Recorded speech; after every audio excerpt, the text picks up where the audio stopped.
First and foremost is I want to thank the activists from Colorado. Now, this particular short clip that I'm going to use in this video is from Colorado Donkey Watch.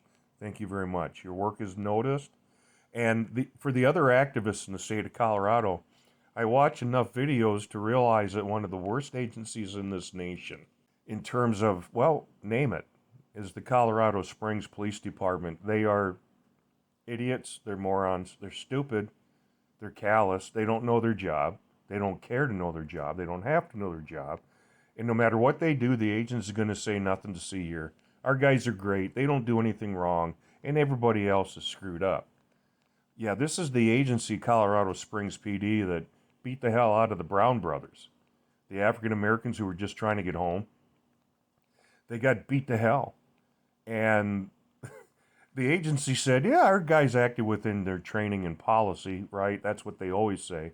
Even though that the ACLU successfully sued the Colorado Springs Police Department on behalf of the Brown brothers for over $200,000. In any event, the work done by the folks and the activists there in Colorado really came to light when I was researching Rise of the Oathbreakers. So yeah, I go after Colorado Springs really hard in the book, and deservedly so. There's one part where I say that undergoing a lobotomy must be a job requirement to be a Colorado Springs police officer. Anyway, this didn't happen in Colorado. This was up in Michigan. And I don't know all the particulars, but I'm guessing they got pulled into a truck check area.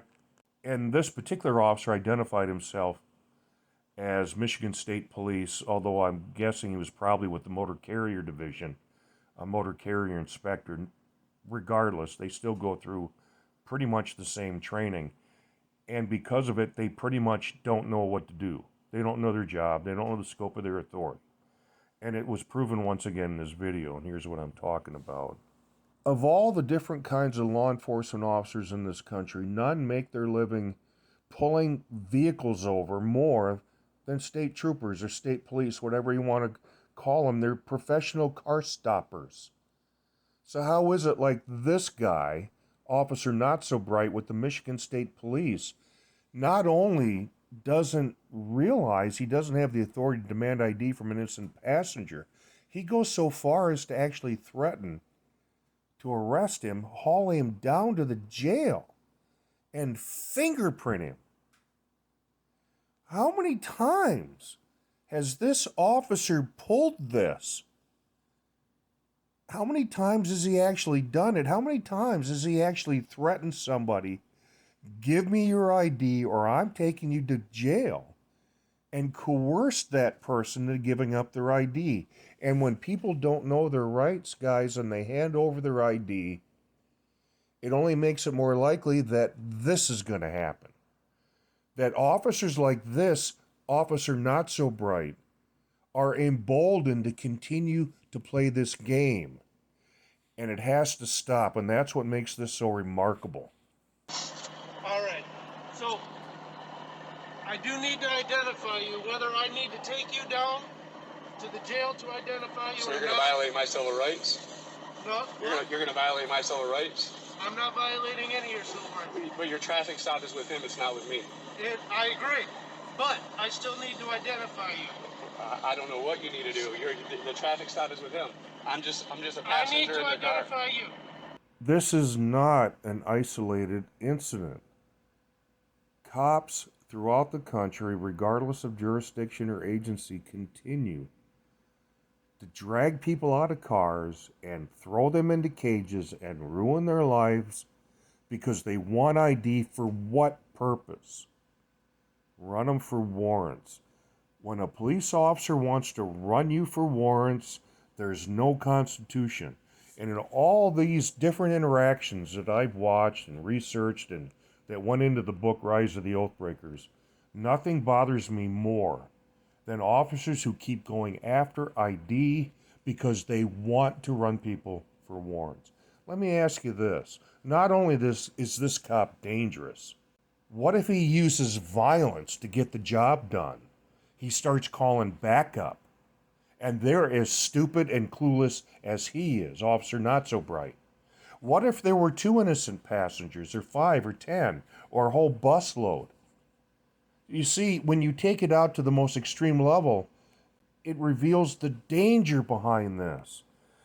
But these are professional car stoppers, and he still doesn't know the limit of his authority when it comes to demanding ID from an innocent passenger. Guys, the essential elements of a Terry stop apply whether you're on foot on a sidewalk or sitting inside a vehicle. You have to articulate reasonable suspicion of a specific crime at a minimum in order to start demanding ID. You don't give up your Fourth Amendment rights just because you walked from a sidewalk or boulevard and you got into a car. At what point do you lose your Fourth Amendment rights? And when cops start dragging people out of vehicles for not IDing, right? Ordering them out and handcuffing or even beating the hell out of them or killing them. Using cop logic, if you lost your Fourth Amendment right to privacy when you got into the car, when they demand you get out and you're now no longer in the car, do you not get your Fourth Amendment rights back? I know you don't lose them, but look at it with stupid cop logic. And so when they tell them to get out and arrest them for not IDing, if their logic is that you lost it in the vehicle and now you're outside the vehicle, how long before you get those Fourth Amendment rights back? Do the cops decide that? Is it 2 seconds, 2 minutes, 2 hours? This is unbelievable. This is the malfunction in training, plus a malfunction in who they hire as police officers. Now, this is not an isolated incident. Okay, we already talked about that. They're going to do whatever they have to get you jammed up over ID. Because when all else fails, when you have your typical dangerous, stupid, idiotic, clueless cop, they're just going to go after your ID and they're going to win.